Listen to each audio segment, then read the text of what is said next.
Fala pessoal, tudo bem?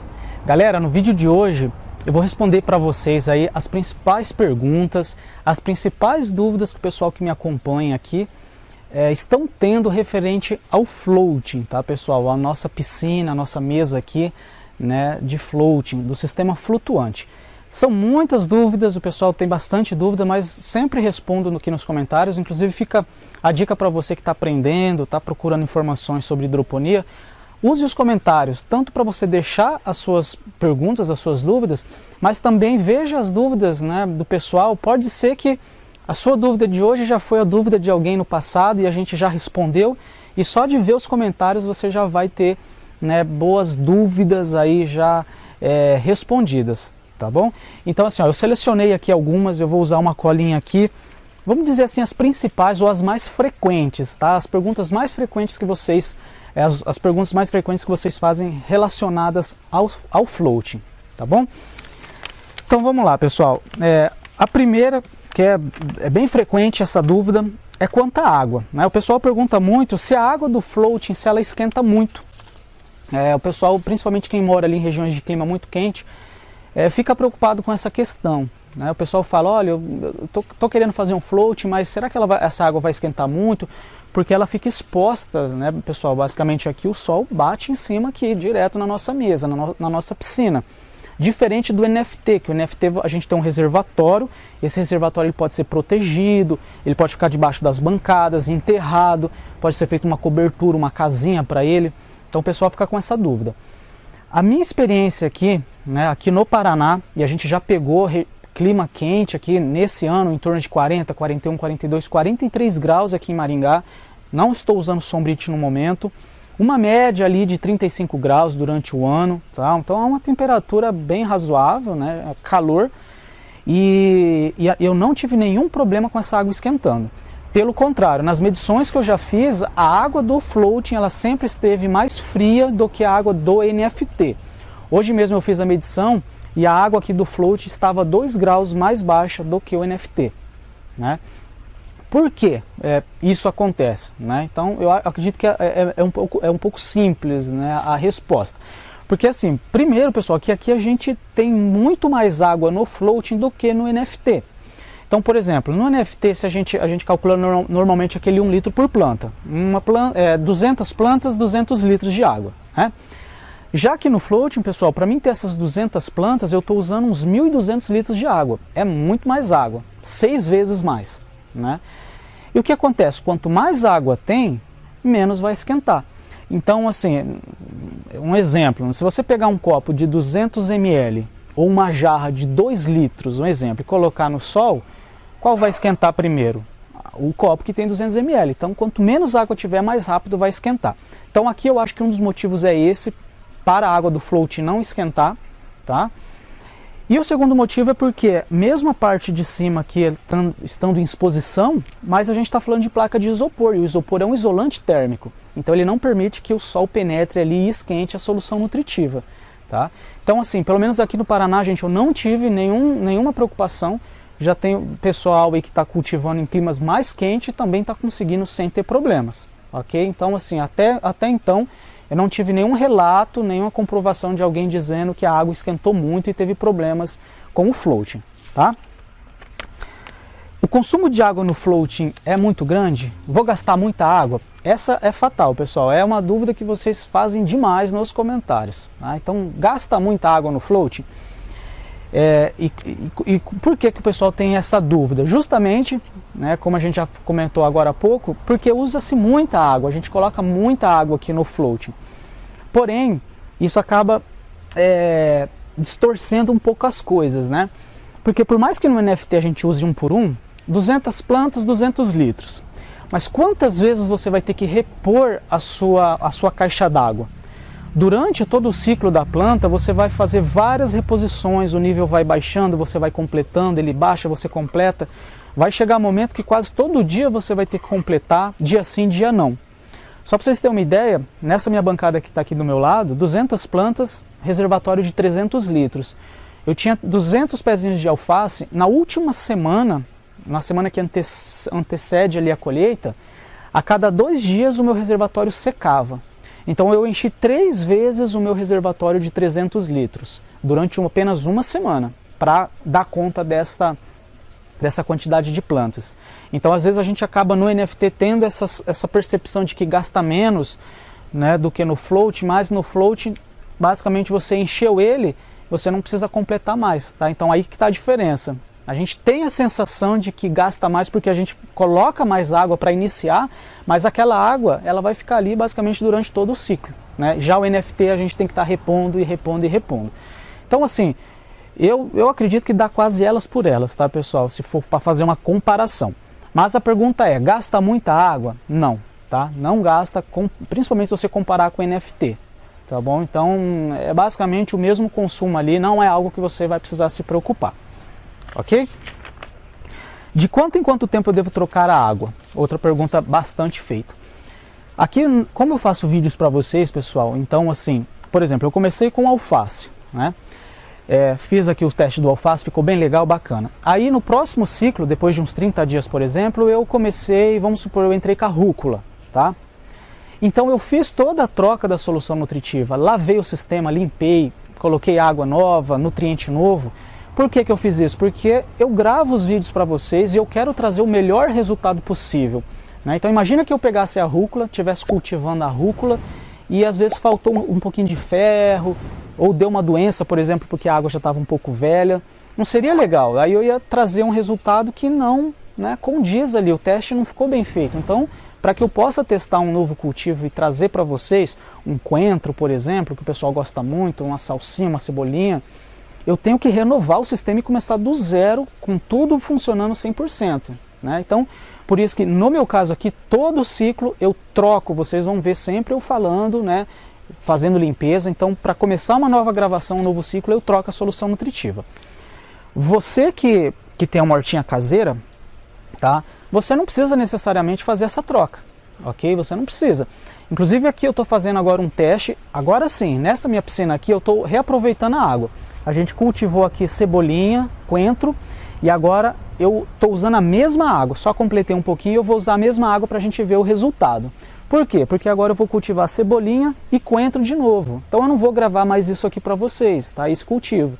Então eu vou fazer esse teste do reaproveitamento. Vamos fazer um segundo cultivo, um segundo teste com a solução nutritiva. Quem sabe fazer um terceiro teste, né? Um terceiro ciclo.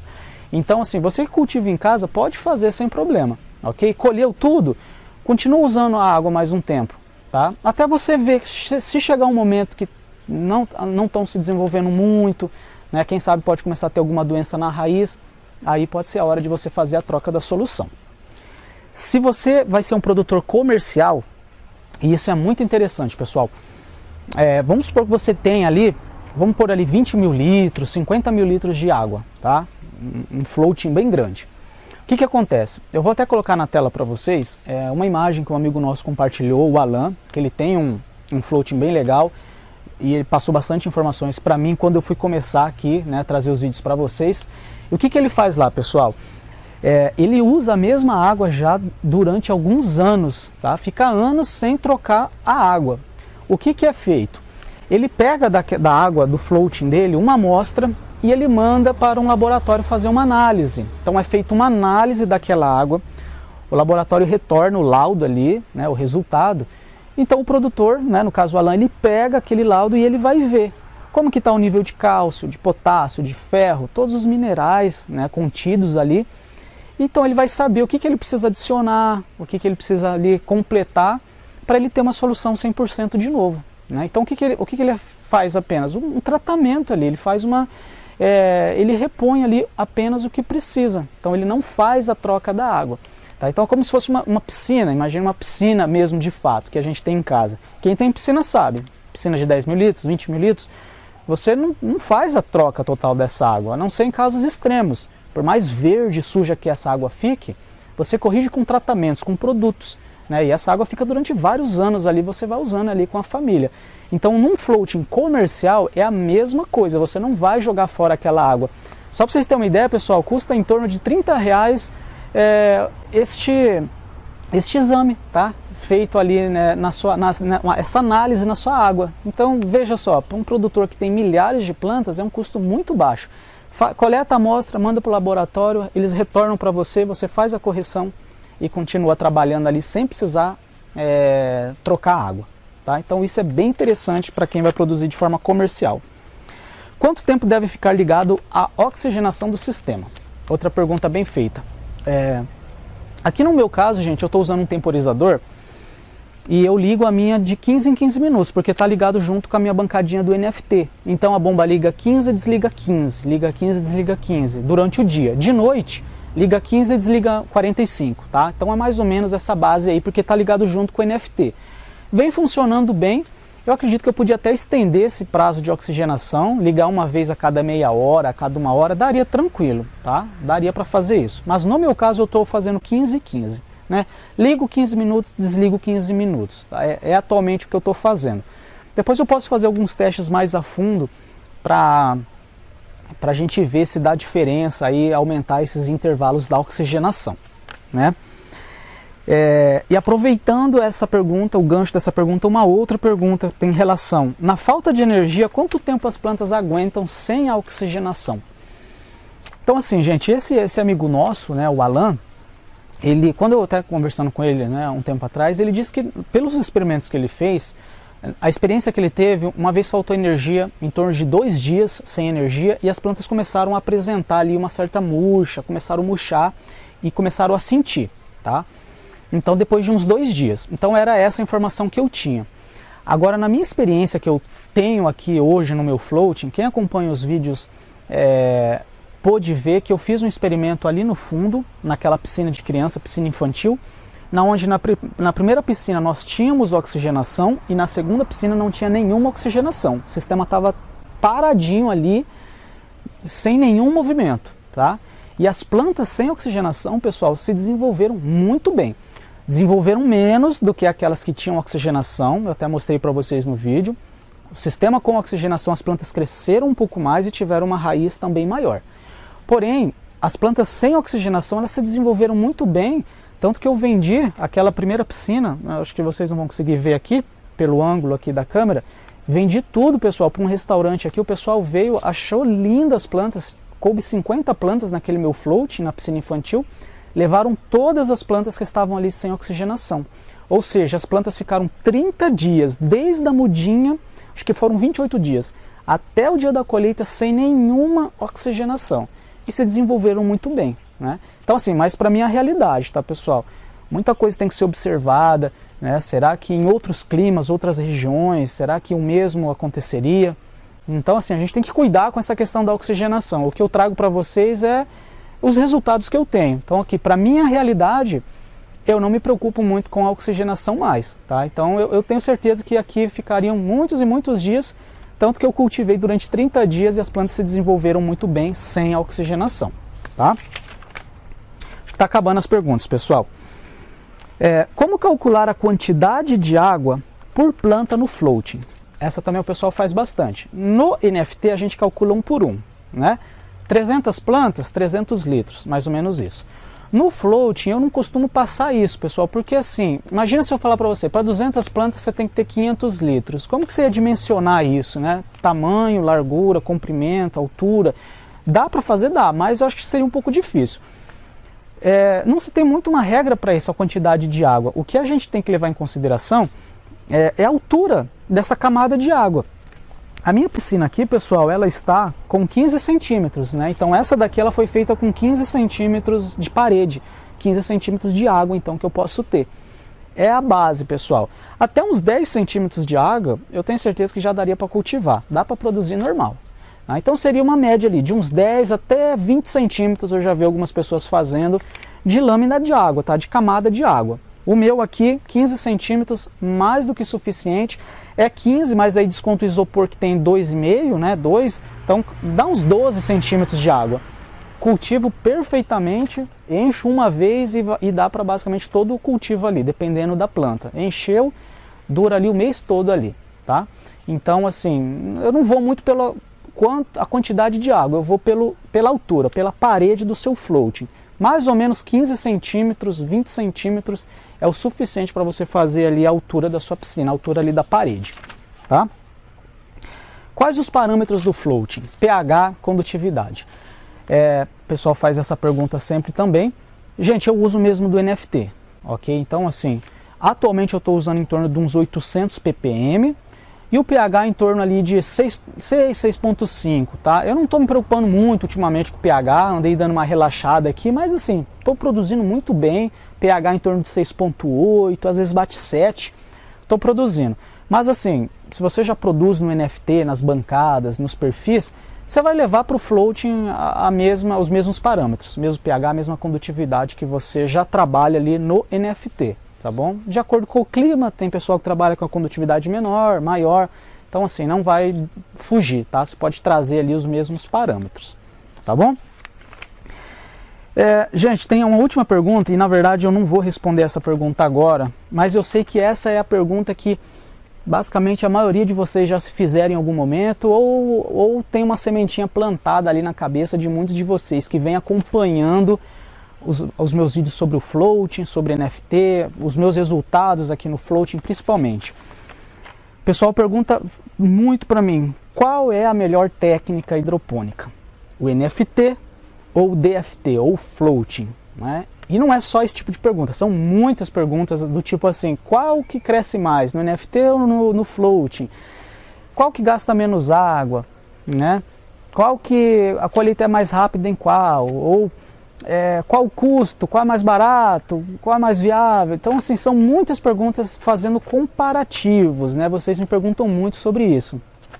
Inclusive algumas perguntas já começam a ser, vamos dizer assim, um pouco mais delicadas, porque algumas pessoas falam assim para mim, Bruno, se você fosse hoje montar uma produção, né? Então eu já imagino que essa pessoa está perguntando para ela, mas ela se refere a mim, né?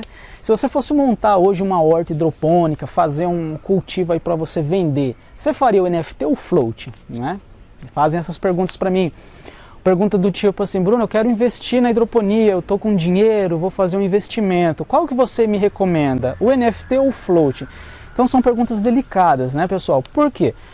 Porque o floating, ele ainda é uma técnica nova, que ela está pouco difundida. Então, para mim, é uma responsabilidade grande, né? E eu não posso simplesmente chegar para vocês e falar, não, pode fazer que esse aqui é o melhor, é o que está dando mais resultado. É difícil, porque existem muitos... O clima do Brasil é muito diversificado. Então, assim, tem muitas regiões de clima quente, outras muito frio. E para que a gente possa ter a resposta para essas perguntas, né, sobre esses comparativos, só o tempo vai dizer isso para a gente.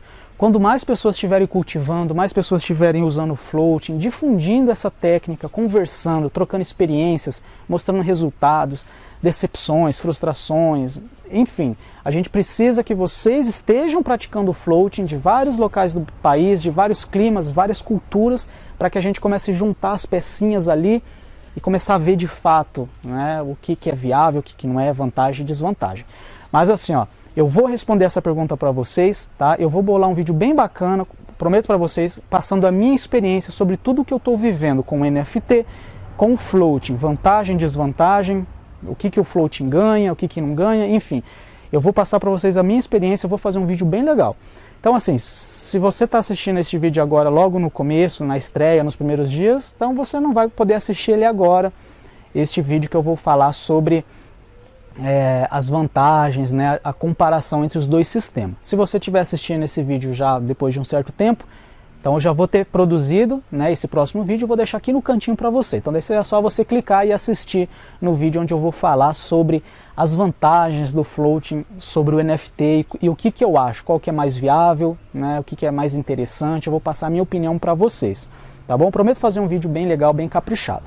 E se você quiser saber mais sobre o floating, quer conhecer mais essa técnica, do outro lado aqui também eu vou deixar uma playlist bem legal sobre esse assunto aí para você, tá bom? Uma playlist onde tem vários vídeos falando sobre essa técnica, o dia a dia, várias dicas aí que com certeza vão te ajudar, tá bom? Valeu pessoal, até o próximo vídeo. Obrigado.